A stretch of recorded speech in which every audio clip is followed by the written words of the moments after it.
in respectmyregion.com. We're here on episode 9 of the North American Weed Tour podcast. I am blessed to be alongside one of my good friends, one of my most scientific humans that I know in all of my cannabis life, Erin Lapsansky from Insight Consulting. How are you today? I'm very good. Thank you. How are you, Joey? I'm sorry for the less than legendary introduction. No, You it's have epic. you have so many skills, you have so much unique experience in cannabis that I don't really know what the official title is. Yeah. And that's what makes me need your help. I need you to kind of fill the people in who aren't familiar with what you do, maybe with where you're at in the world, and just kind of introduce yourself. Okay. Yeah. So I got my bachelor's degree in research biology from Gonzaga. Yep. Go Zags. Go Zags. I was studying genetic modification of roses and potatoes. So here I have my scientific notebook with me. Roses and potatoes. And yep. I was trying to move a terpene, actually the gene that produces a terpene, from mint into both of those plants because that terpene deters aphids. So it was a natural pesticide. Okay. And then from there, I went and got my master's degree in horticulture. So I went to Colorado State University in Fort Collins, and I studied rhizosphere biology, which is the study of beneficial microbes and actually deleterious microbes as well. But I studied beneficial microbes that could be used instead of synthetic pesticides or growth hormones. So I was trying to find microbes that would increase root branching or root depth. And in addition, I was trying to find microbes that would protect against pests. So like nematodes, for example. Yeah, so that was cool. And then I studied Arabidopsis thaliana when I did that. So that one. So just the things you were studying and your passions coming up in the game and the education side of the rhizosphere biology and the potatoes and the roses, you care a lot about plants. You care a lot about roots. You care a lot about growing things, to say the least. Yeah, and I care a lot about sustainable and organic growth and utilizing things that already occur in nature to promote plant growth. So when I left Colorado State, I did teach for a little while, but I moved up to Washington where I grew up, and I became the head grower for a tier 2 operation. And I did that for about 4 years, and we tried to, as best as possible, use an organic soil with organic amendments and organic pest control and all of those good things, but at the same time growing really good, really terpy weed at an affordable price too. So it was a challenge, to say the least, right? And this for those people that are watching, you jumped right into the science. Yeah. Can you talk a little bit about, first off, where are you? I think that's important. This is the North American Weed Tour. We got to give people a perspective about where you're at in the world of cannabis. So let's start there. Where are you right now, and what do you do in cannabis currently? Yeah, so in cannabis currently, I manage and run my own consulting company. So I consult on cultivation or processing or facility design. I help with applications in other states. And then I also manage Trippy Hippie Cannabis, which is a dispensary in Bellingham, Washington. So then I'm learning all about the other side of things, the distribution, the sales, like purchasing, things like that. So I know you're showing off the weed you brought. I brought some weed from my shop. Let's go. Yeah. Man, that's that Trippy Hippie. That's that Trippy Hippie pack. Let's go. It is. Yes. So in Bellingham, the most often bought item in cannabis is a $27 eighth. And so this is like the epitome, the top of the $27 eighth. And so I thought I'd bring that to the table. I'm interested in seeing what that looks like because not to say, obviously I'm in LA, I'm in California, we got different pricing, different tax structures. There's similar numbers in terms of taxes, but how it's put on the customer is all different. And talk to me a little bit about, I go to your dispensary, you're in Bellingham, Washington. That's right next to Canada, right? Yeah. Yeah. Actually, we do have a lot of Canadian customers who come down and buy cannabis from us. It's Canadian weed. They made a rule that they had to have very, very low microbial content. So they gamma radiate all of it, which means they basically put it in a microwave. And maybe laws have changed, actually, to be fair, because this is what I learned when I spoke at the grow up conference in Ontario a few years ago. But the point is, like, their weed is really dried out and like zapped by a microwave at that point. So a lot of them come down and buy weed from local dispensaries like ours.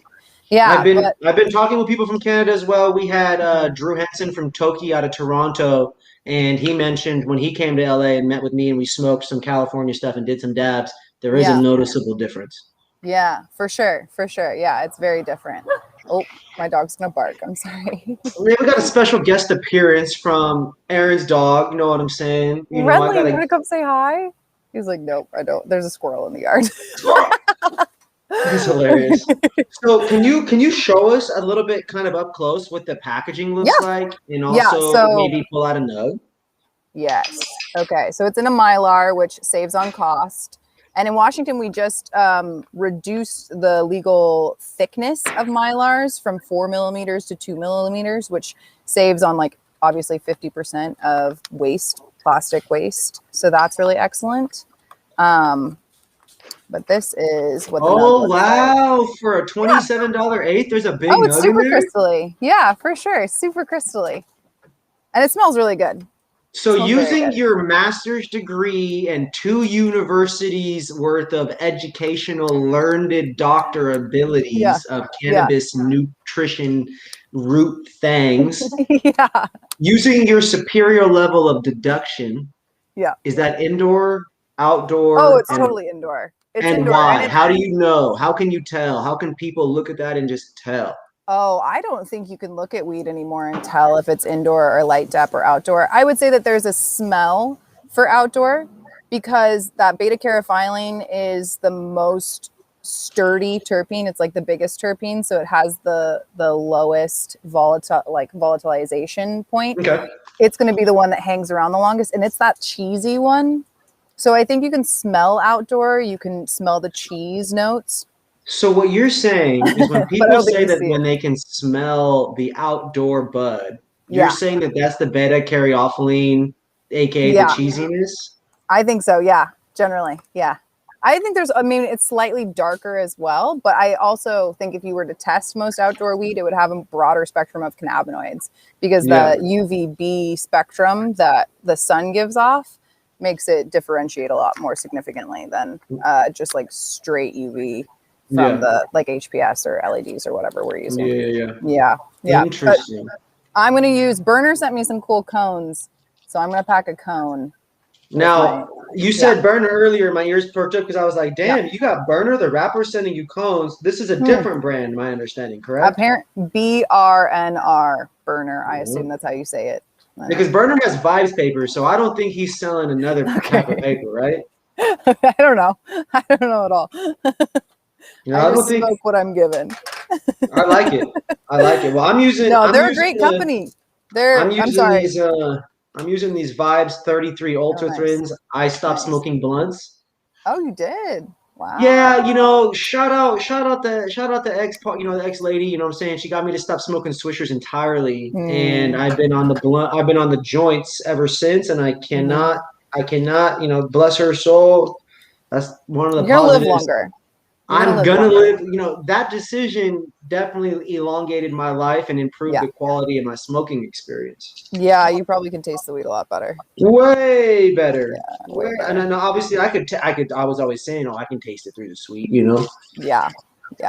No. Well, one thing that I like about this company, this Burner company, is they make a lot of hemp-based silicone products and hemp-based bioplastics. So like the grinder that they sent me is made from hemp, and I have a bunch of ashtrays that are hemp-based silicone, which I didn't even know was possible. So I didn't know that's the thing. Cool. You're definitely introducing. I was today years old when I heard that hemp silicone was a thing. Yeah, I know. I'm not sure on the chemistry. I'm not a chemist, but excited about it. Ooh, okay. So now let me dive into some questions about what it's like for you working in retail. The North American Weed Tour is all about showcasing what legal cannabis looks like, right? You've been at Trippy Hippie for how long? A year and 8 months about. Yeah. And before that, you said you were growing and doing some, some work with a cultivator out there, right? Yes, correct. Yeah. And they were also out of Bellingham. And they're which now? They were also out of Bellingham, correct? Yes. Yep. All out of Bellingham. So talk to me, and talk to me a little bit about, you sell weed to Canadian people, you sell weed to Americans, you sell weed to local Bellingham people. Yeah. That people in Bellingham are known. It's a known community. Not to say they're different in any bad way. There's no negative connotation to being different. But it's Bellingham. If you're from Bellingham, you rep the Ham. It's like being from Texas. You rep Texas. You're a Texan. Word. Right? Yeah. Like they're prideful about being what they're about, right? Oh yeah, one of our specials at the dispensary is Smoke Local Saturday. So all of our local brands are discounted on Saturday, which is one of our biggest days of the month or of the week. So they believe in these community locals. They believe in supporting local extra. Yeah, absolutely. Yeah, Who are those Bellingham brands? Kush, I would say. First of all, local. Second of all, pesticide free. Third of all, minority owned, which is really important to Trippy Hippie. And Cascadia, which is my alma mater, if you will. They're local women owned or partially women owned, which is really cool. Who else do we have? Koala, which used to be Heavyweight Farm. So Koala Cannabis now. They're a really awesome budget brand. And we just picked up the Strider concentrate brand. So they have Quantum and Northwest Natural Extracts. Nice. They're great people. Yeah, really like them. Verdaloo just did a vendor day with us. So that's a great edible company. They just came out with the bombshells. So it's a gummy covered in chocolate. It's a pomegranate one is the one they just came out with. It's so good. It's so good. Well, yeah. I was wondering when people were going to come out with the chocolate covered gummies. Yeah. Washington was slacking on that. I know. California's medical market, I can still go buy Coca-Cola bears and chocolate covered whatever right now. I can go downtown LA, go to a session, figure that out. Yeah. Yeah. But not in the legal market. That hasn't been a thing. That is so cool. Are they good though? They're so good. And Verdaloo makes all of their edibles with RSO, which depending on who you talk to, and if you're talking to me, I think that's important because you're getting the full spectrum of cannabinoids from that full plant extract, which means you can actually say strain specific experiences from your edibles. Do you want to talk about that today? I sensed it. I don't need to. I sensed it. I heard it. No. All I'm going to say is like, if you're just selecting for THC, you're just basically drinking Everclear. All right. And if you're not respecting the rest of the plant, then distillate edibles, I'm all for distillate edibles if that's what you want. Yeah, for sure. But just know that's what you're getting is the Everclear of edibles.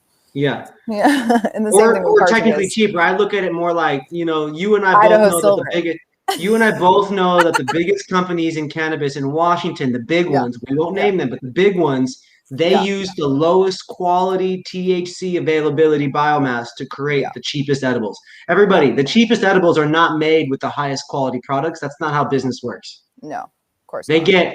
They tumble the stems, they use trim, they use floor, whatever it is. They say they don't.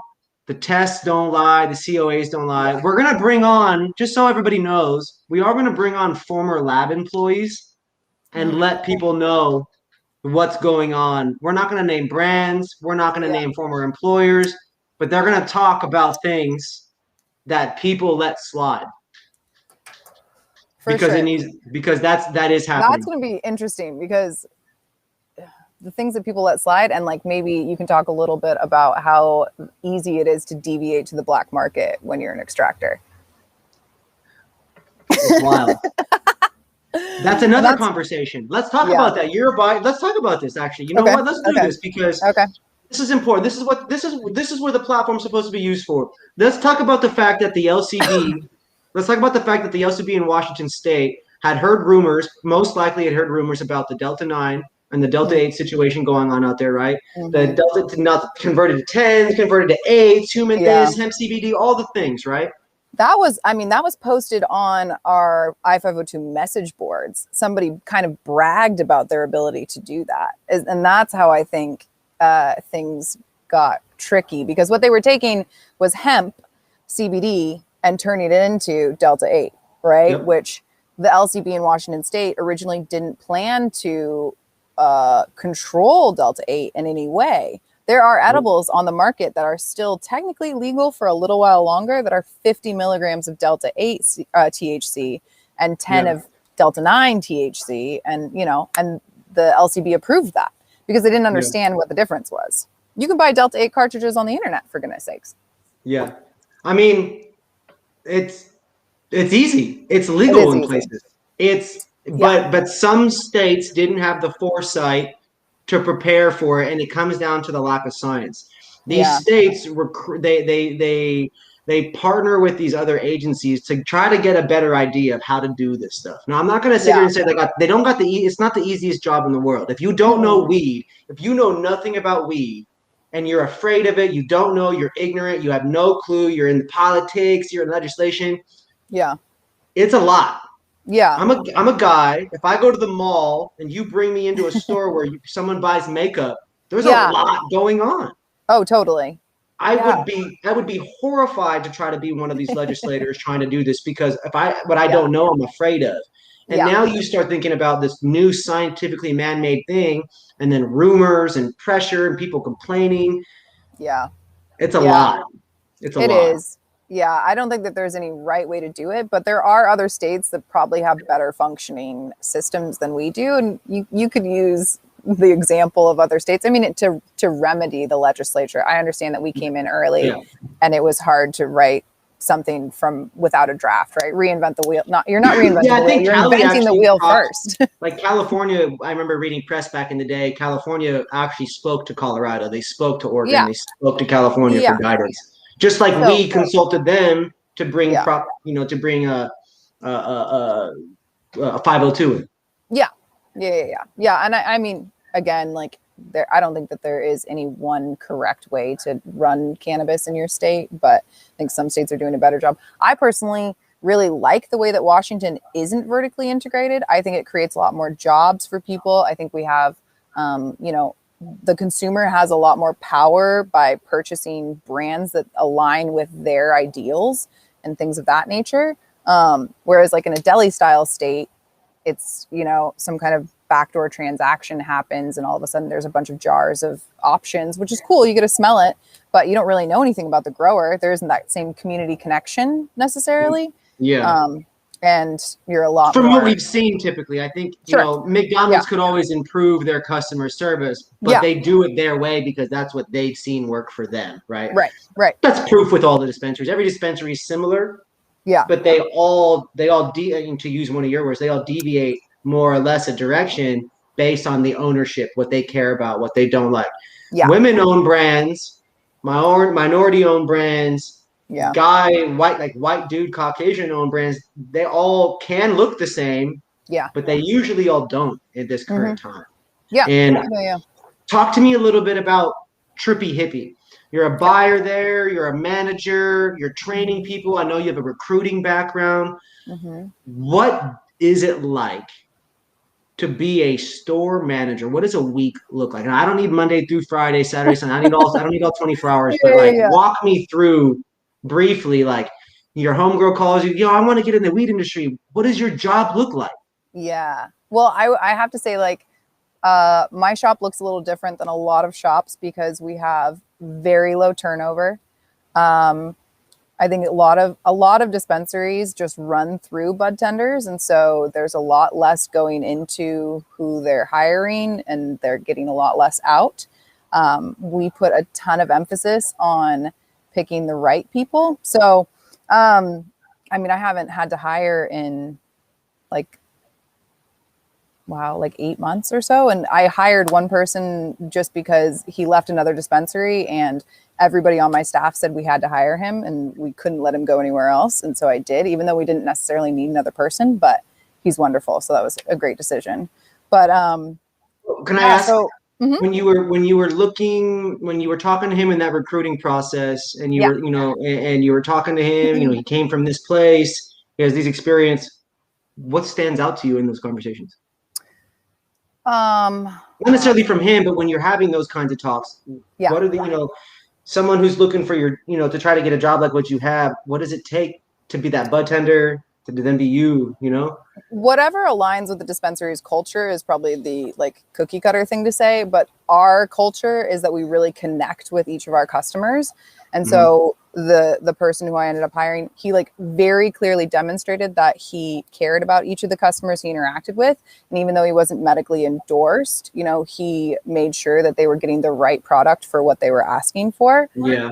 And we constantly have customers come in that say, oh my gosh, you have so-and-so now. That's crazy. This is my new shop. Like I'm following this person. And that's because he has such a good relationship with everybody he works with, you know?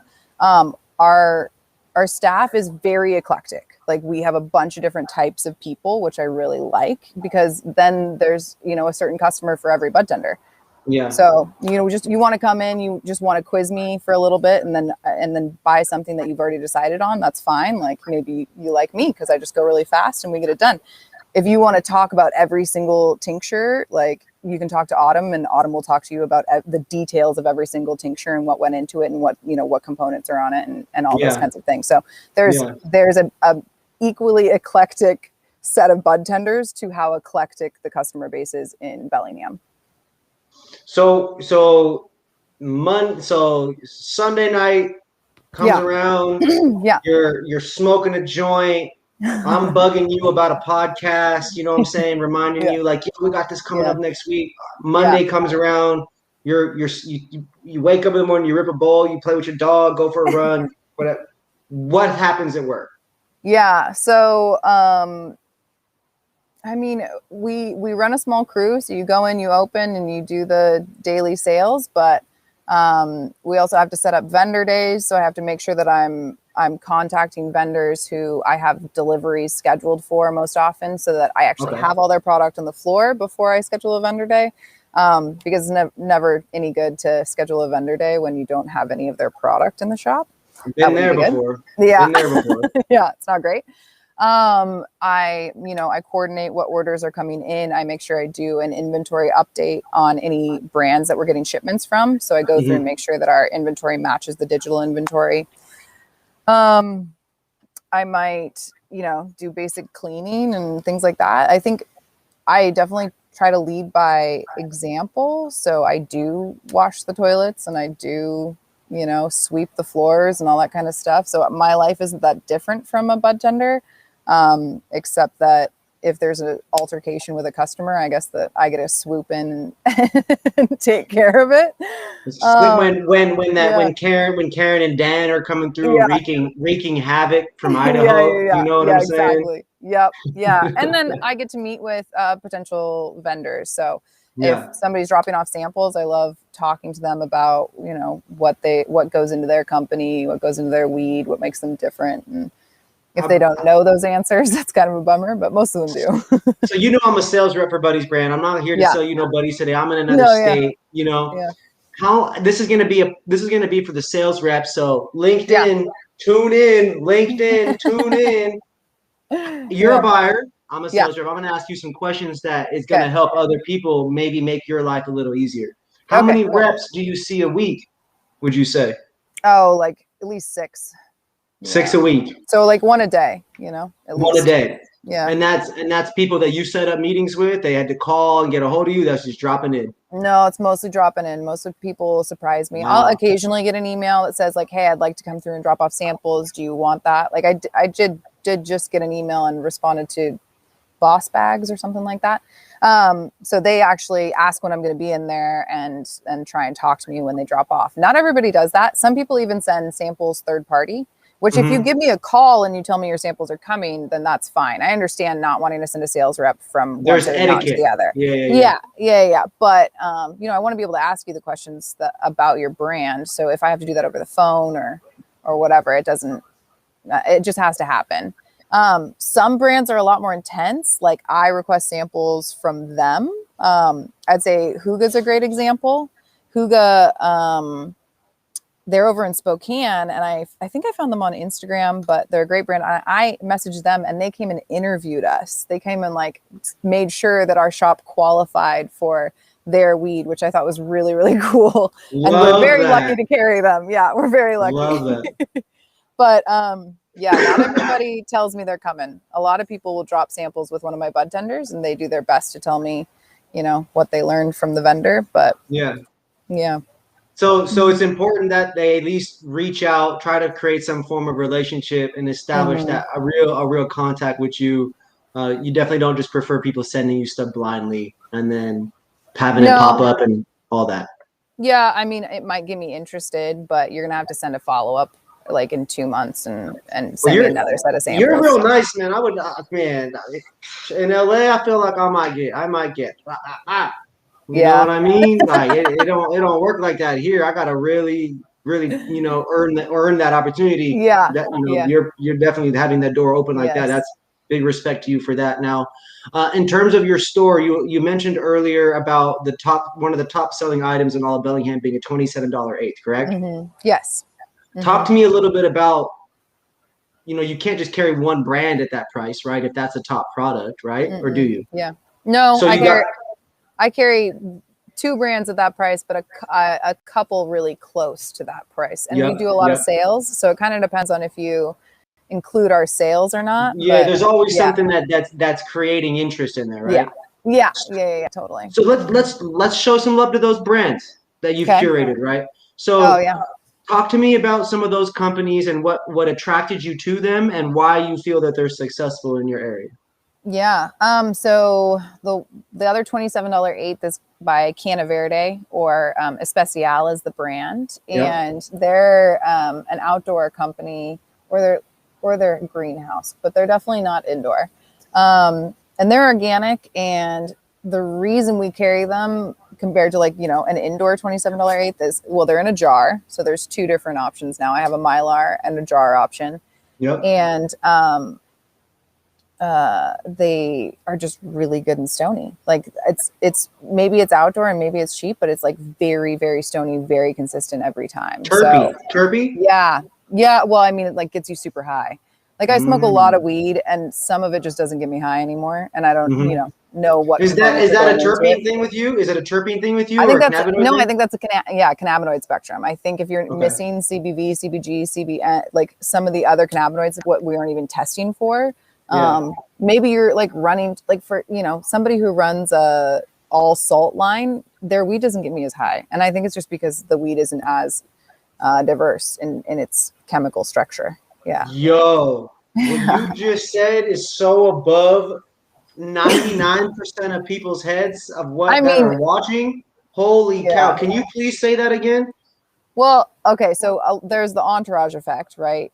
Everybody should know what the entourage effect is, or what it's hypothesized to be, which is that a bunch of different smells and flavors, the terpenes, create your experience of your high.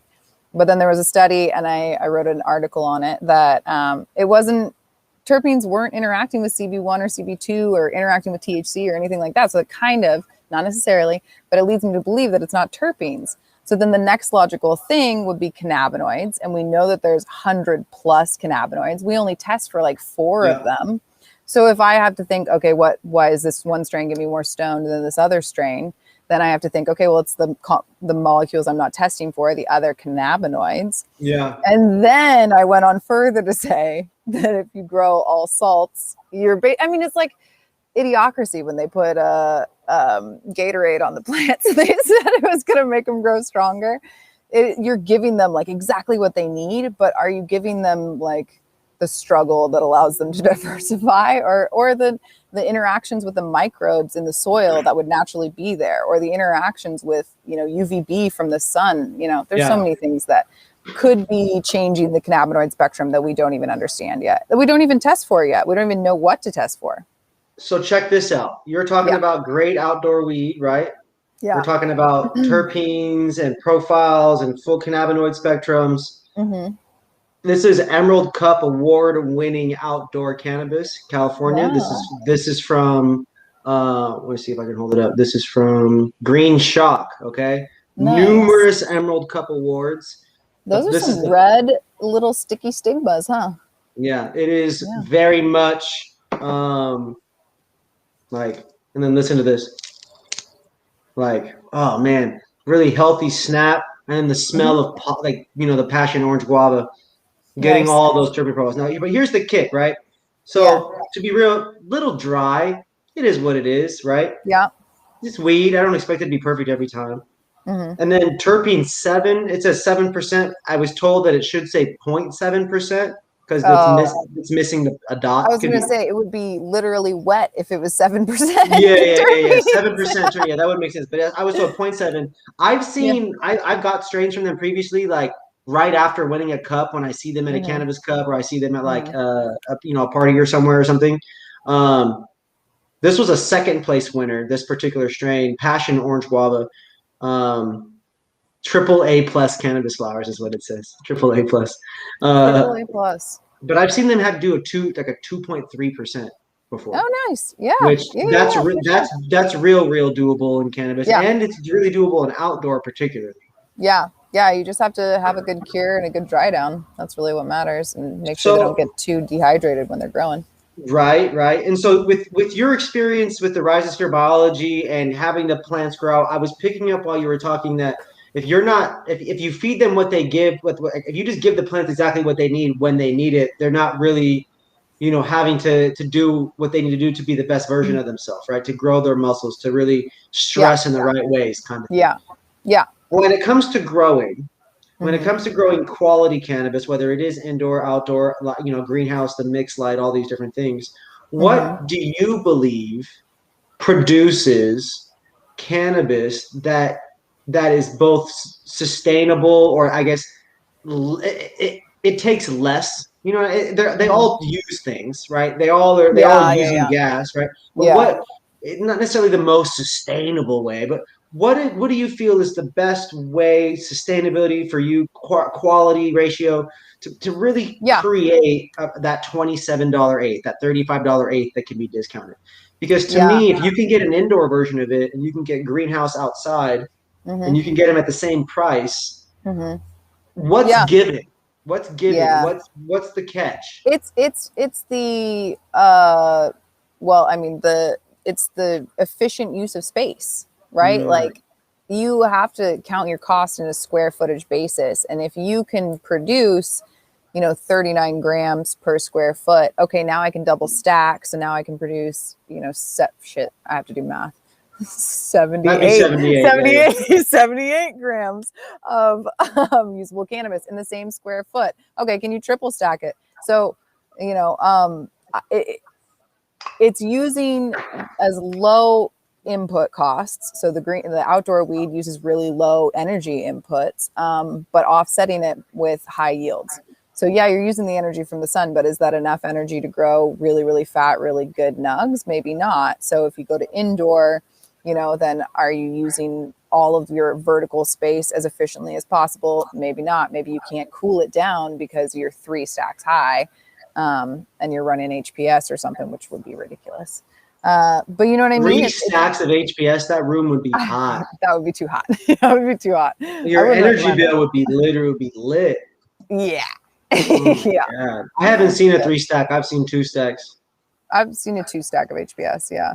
Yeah, 2 stack. To be real, I haven't seen a 2 stack HPS. I've only seen them be running LEDs. Yeah. Tacoma. This grow switched to LEDs after that. So.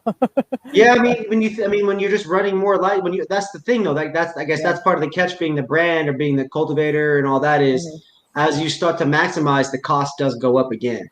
Yeah. When it doubles, it can double quickly. Yeah. It's whether or not it doubles proportionally or not. So you can save money. Yeah. That's correct. Well, more input equals more output in this case, but only if it sells because of the and there's so weeds. I showed you we were growing outdoor weed here. We had 23 plants coming into the summer, and we do not have 23 plants right now. No. Yeah. It's not as easy as just throwing stuff outside. It's and even in the valley and the water and the regimen and all that, we got to 105 degrees, 107 degrees 2 different times for a few days. Yeah. That's all it took. Yeah, totally. So I have a couple more questions about Insight Consulting. Okay. So you launched Insight Consulting. What is it now? It's been 2 to 3 years? 3 years? 3. Yeah. 3? Yeah, I think it's 3 years. Going on 3. Yeah. Yeah. 2. Oh, man. Yeah. 2. Going on 2. We got to get you out of the 3 grow a little years. bit, out of the shop. Oh, yeah. It's going fast. You help people do licensing in other states. Talk to us a little bit about, the states that people can kind of come to you for assistance in terms of getting a cannabis license, getting into the industry. You have a recruiting background. People can really come to you and you can kind of point them, right, in a direction. Yeah, that's trustworthy. Yeah, I mean, I try to try to be trustworthy. Right. Yeah. So any of the states that are doing active license applications or acceptance of applications, some states have closed, like we applied, I helped a company apply in Maryland. Those were all awarded to really large corporations, it seemed like. And now it's closed and they're probably not going to be taking on anymore. But there are other states with, these like minor loopholes. I know like Washington is going to re-release licenses to people who have weed convictions, and they're going to give preference to those people. So that's interesting. A little social equity. A what now? A little social equity. Yeah, a little social equity aspect. So yeah. So but I don't think a lot of people know about that. Massachusetts is a rolling application, so they just will let you apply whenever you meet the qualifications. But yeah, pretty much if you're interested in doing it in a certain state, like I love reading bureaucratic red tape and I love filling out applications. So I'm pretty good at helping with those things. That's fantastic.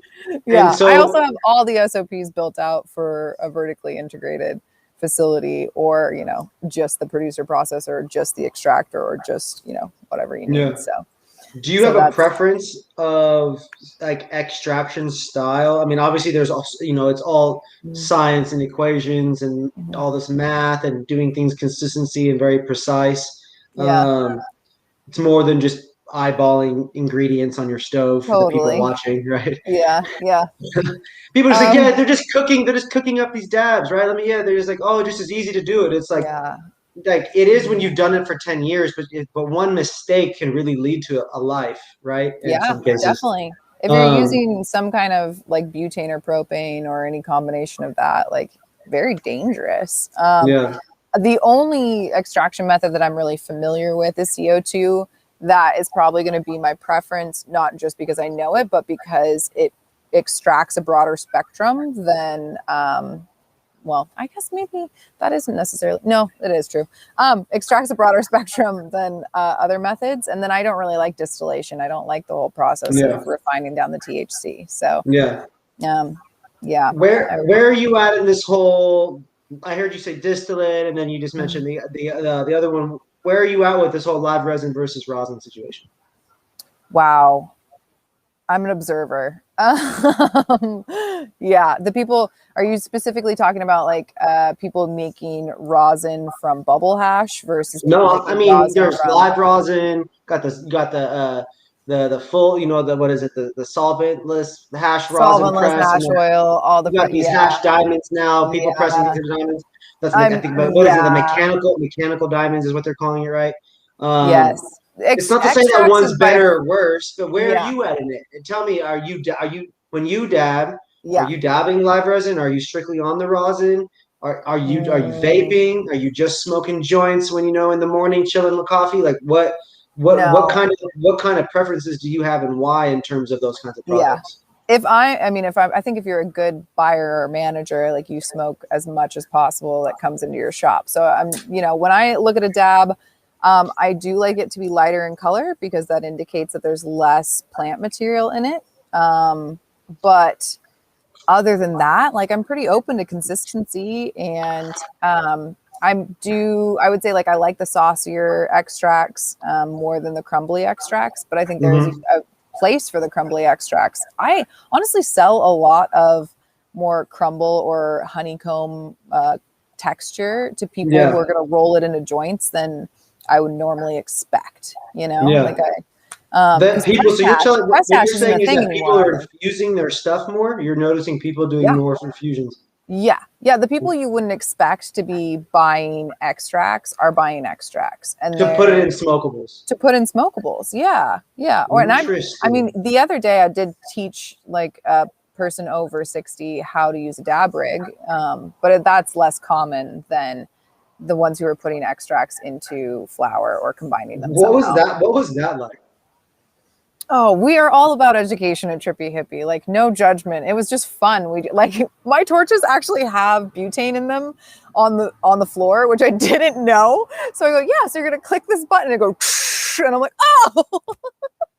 So it's a little scary.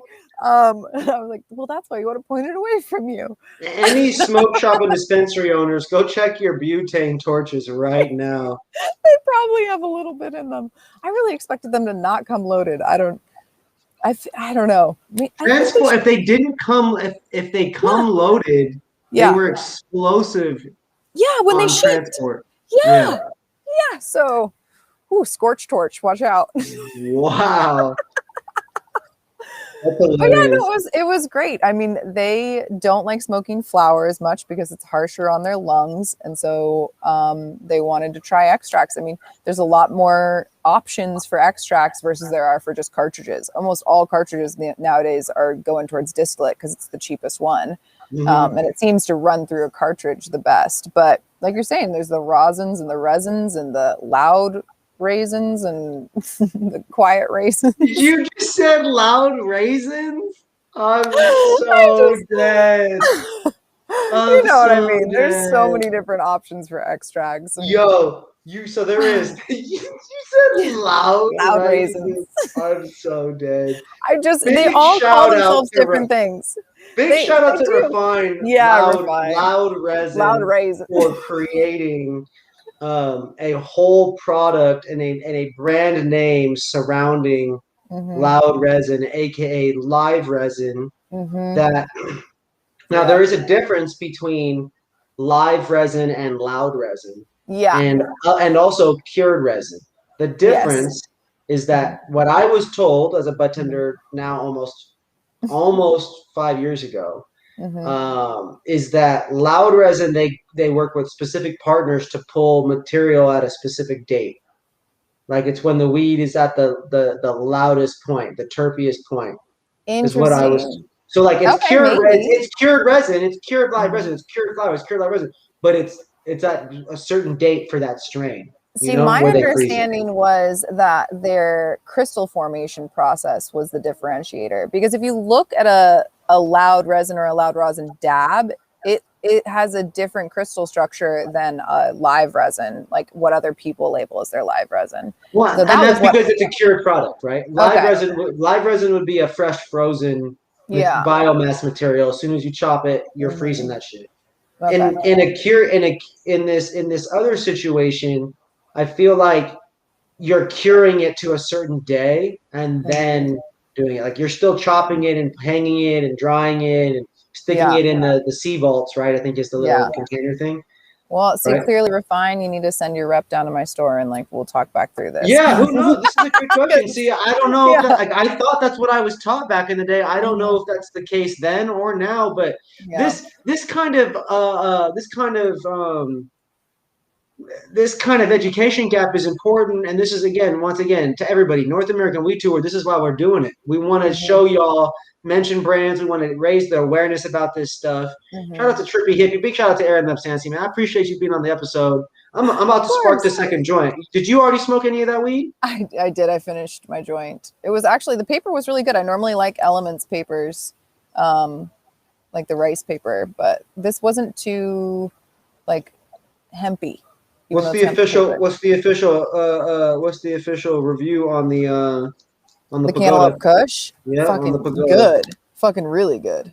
Right. Yeah, excuse my language. I don't normally smoke indicas, so it is a little sedating for my taste. You smoked that before the episode or throughout the episode? Throughout the episode. Well, not that I didn't even notice that. You put them down, Joey. It's impressive. It's impressive. I still have stuff to do. Yo, man, listen. I got a gold pre-roll right here from Vegas. It's called the Hustler. Nice. Come on, we got rapper weed. Come on, we got rapper weed.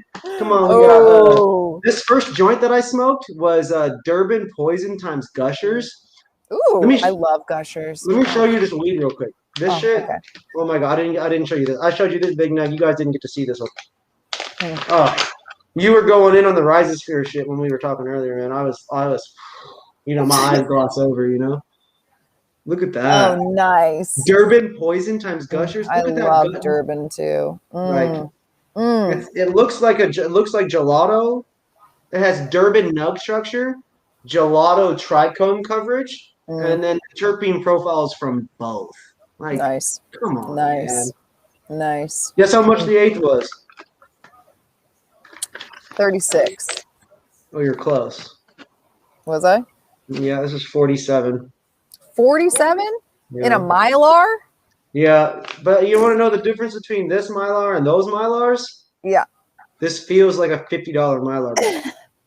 Yeah, I don't have any weed. I don't have any weed above the $30 price point. That's in Mylars. Oh, no, it's Avitas. Avitas is in, $40. Nothing above 40. 65 and 65 wrapper weed. Like this is Dave. This is currency. Currency and Wiz, and this is Dave East out of New York. The East OG Andretti. This is two OGs. Neither one of them. They come out out the door. Okay, so let me break it down like this. They are 100% worth buying and trying. Yeah. 1,000% worth buying and trying. A daily smoke. No. Not on these. No. Yeah. Why? Because the bud has been like on this one, the bud was beautiful. The bud had a great terpene profile on the nose, but it did not smoke like that.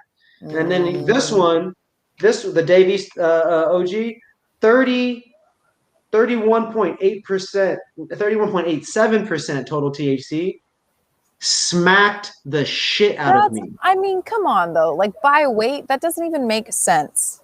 You have to know that doesn't make sense. Please explain that to me so I can understand. And so you're saying that in that gram of material, 37% of that is the THC molecule. That's what it's saying. I'm not saying that. That's what I know. That's what the label is saying. That 37% of the weight making up that. So if we were to grind it down and separate it into little different piles, and some of the piles were plant cells, and some of the piles were THC crystals, and some of the piles were whatever the fuck else, a little bit of moisture, and a little bit of hopefully not a little dirt. Hopefully not dirt. It's plant cells. Oh, this is indoor weed. I was thinking about indoor weed. Yeah. Okay. Anyway. Then you're saying that the pile of the THC would be 37% of the weight of all the piles. When you put it like that, when you break it down like that, that does sound crazy. It is crazy. Think about what a gram of THC isolate looks like Wizard Stones or whatever. Yeah. Right? Yeah. Okay. Take 37% of that, and that's allegedly what's in that gram of freaking flour. That doesn't seem right. So you're telling me, let's do it. I got it. Yeah. So if you were to crush that up and weigh out 0.37 grams, that's what's supposedly in that flour. Really? That's crazy. Interesting. I don't think test results over 30 are necessarily true. Now I think there are a lot of ways to manipulate testing, but that's a different conversation. So obviously what you said to me makes a lot of sense. And I think to most people that are logic driven, obviously that makes a lot of sense. People that are going to be more data science, we're in your echelon, your realm of the rhizosphere world and really being meticulous. I always, you know me, that's some higher level shit. The majority of the world, we don't understand all that. It's not our interest. We're not all meticulous about numbers and data and growing plants or growing much of anything for that matter. But it did get you really high. But it does get you really high. So that's where comparatively, this one tastes bad, doesn't get me high. This one's 31 to 2%. Neither one of them have a terpene profile on it. Different conversation, right? Yep. But all I have to go off and all my brain has to go off is that number. You're saying that that's not even really possible, even though I got stupid high. Is that because this OG and this terpene profile is just different and better than this one? For me specifically. Right. Well, like what I said earlier, it's like the cannabinoids you're not testing for. It doesn't make sense that there is, negligible CBD or CB, whatever other cannabinoids are in that flower when it's a full flower. So what happened that they were able to get that test result of 37% THC as opposed to something that's more, along the lines of 20 or 25, which seems to be like what weed is testing at these days. Seems to be. Interesting. Very, very interesting. So there's obviously a lot of variance in this labs. Do you now, you're the manager, you're the buyer, you're bringing in brands, you're smoking through a lot of the product. Do I buy based on test results? You're probably not buying strictly based on test results, but you obviously can't ignore the fact that certain numbers are performing in certain price points, right? Yes. Yeah. So I will not accept an order in its entirety if it all tests below 15%, for example. Like I've had really bad shipments from brands before where clearly something got messed up when they sent in all their test results, but I just can't have 5 strains from one vendor testing under 15%. So maybe I'll keep 2, maybe I'll keep 2. But if you were to send me 6 strains and only one of them tested under 15%, I don't care. That's fine. Like it's going to sell. It's just, going to sell to a different person. There are always going to be the people who walk into the shop and go, I want the highest tester. I cannot be convinced that, a lower tester will get me more high. They cannot be convinced of that. And that's fine. And then there are a lot more customers who understand it's more about the chemistry of how that strain reacts with your body and less about the numbers on the package, that they're going to buy whatever you tell them to buy. Because do you feel that there's any truth to this next point? I think there is truth to the THC getting you higher or not higher. Yeah. I don't think it's a consistent truth. I think there's truths to it. And the truths kind of lie on both ends of the spectrum, not necessarily in the middle where the majority is. I think they lie on the end in terms of the higher numbers don't tend to play as big of a role as what they think, right? Yeah. And then the lower numbers, they still, like, obviously low THC, to your point, customers and the chance of buying, that's part of the culture. It does matter. Yeah. But we've all smoked good strains that still got you, and it was obviously terpene content, right? And the rest of the cannabinoids, like what you're saying. Yeah. But that's not the point that I'm even worried about. What I'm talking about is that still on this end, that 15% THC, it does get you high, but it's only for 10, 20, 30, 40 minutes. Okay. Yeah. Whereas on this other side, the other side is still 1, 2, 3, even up to 8 or 9 hours of sleep. There is some truth to be said that the higher the THC, the longer the high, in my opinion. Yeah. Right? I mean, I can't argue with that. I don't know that that's necessarily my experience, but I haven't tried to test it. So see, for me, by that rationale, though, if you were to take on this table that are all 25 to 35%. Yeah. Whether it's real or not, right? Yeah. And every day I go to bed, I wake up and I'm like, when you and I smoke lower mid-grade weed, we're only experiencing that when we taste it. Yeah. And it's usually not tasting good at that point. 15% weed don't really taste good usually, unless it's some exotic genetics that's like you said, fucked up. It still tastes good. It still tastes good, but it got seedy that strain may be really good for something that we're not giving it credit for yet. Like it's not good for us. It's not good for our body chemistry, but there could be a cannabinoid in there that in a really high concentration that isn't getting tested for and isn't getting on the label. Yes. Right. And that cannabinoid could be responsible for reducing eczema or some shit. Harlesous, ACDC, Charlotte's Web, all of them.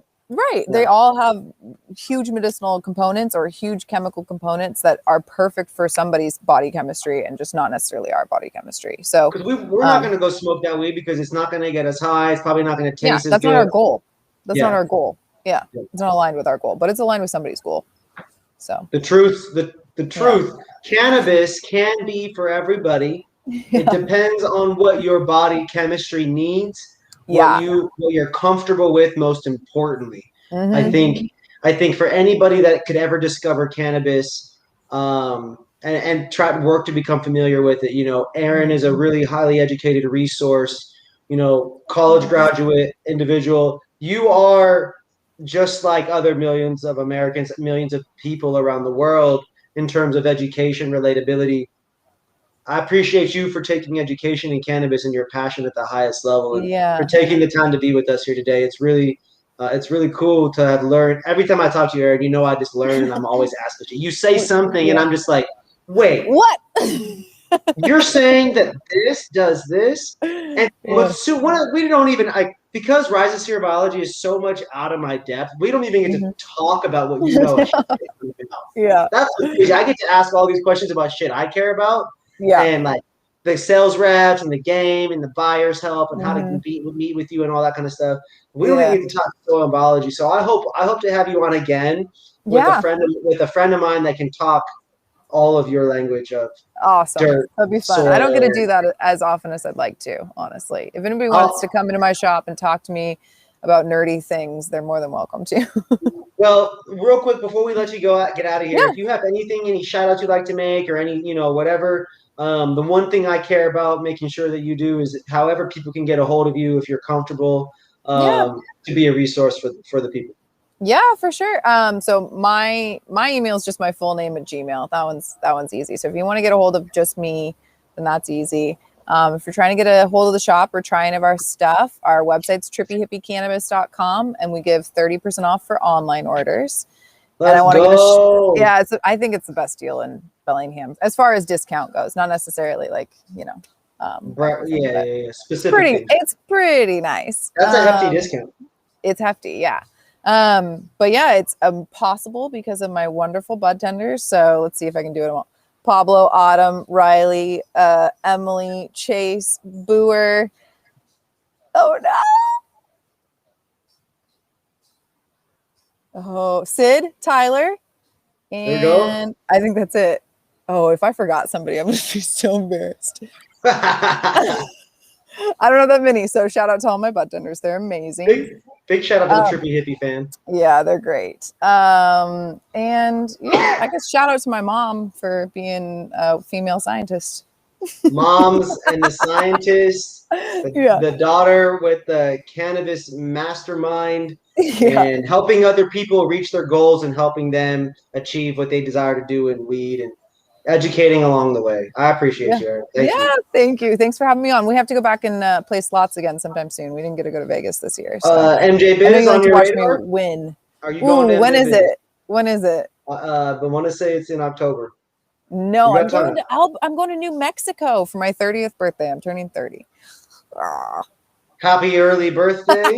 Thank you. I'm freshly 30. I'm a Leo. I can tell you that being on this side of the hill, the weed tastes good. Excellent. I love it. Thank you, especially if it's grown the right way with meticulous care and the right soil science and rhizosphere biology. Yes. Well, thank you again, Erin. I appreciate you. This is the North American Weed Tour podcast episode. Am I forgetting right now? This is episode 9. Yeah. With Erin Lapsansky from Insight Consulting and Trippy Hippie Cannabis Co. in Bellingham, Washington. Thank you for representing the ham, the Pacific Northwest. And I will see you later on, hopefully this season. We can touch base a little bit about the soil science and how to grow things at the best level possible. So thank you. Love it. Looking forward to it. All right. I appreciate you, Erin. I will see you later. Woo! Peace. Bye. All right, y'all. We back. I really appreciate you guys for hanging out. North American Weed Tour podcast, episode 9. We just had Erin Lapsansky hanging out with us. I'm going to wrap up this episode by kind of rounding it out here with the official review of what I've been smoking for the second half of this episode. I went ahead and grabbed a hold of this Passion Orange Guava from Green Shock. And so at 0.7% terpenes, 23% total THC, 26.8% total cannabinoids, it tastes pretty good. The high is energetic. I'm focused. I'm not sure if there's more of an indica or a sativa, but I don't know. It tastes good. The high, there is I got a back high. I got a little leg high. I don't know. Score-wise, packaged on May 27th. I mean, that explains why it's dry. It's it's almost 3 months in the jar. I'm gonna have to give this a 7 flat on the taste with the 73 overall on the branding here.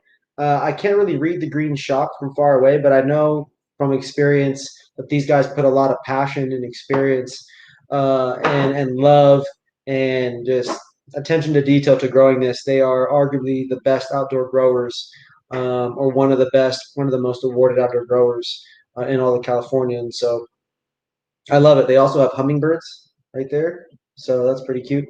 73 overall with a 7 flat on the taste test. So they also have their YouTube and Facebook listed here, so that's super dope. North American Weed Tour, guys. You never know what we got going on. Featuring brands. I showed you guys we had the Mohave, got the Dave East OG, we got the Andretti OG, had some Green Shock. There's just a lot of cannabis brands that we're going to be talking about, being showing love to. We've got more interviews coming, so be sure to stay tuned, like, follow, and subscribe on YouTube, Facebook, Twitch. We'll be posting clips on Instagram here soon. We just got deleted, so please go follow respectmyregion.hiphop. Hopefully the .us account will be back. And I'll see you guys in the next episode. Love y'all. Peace.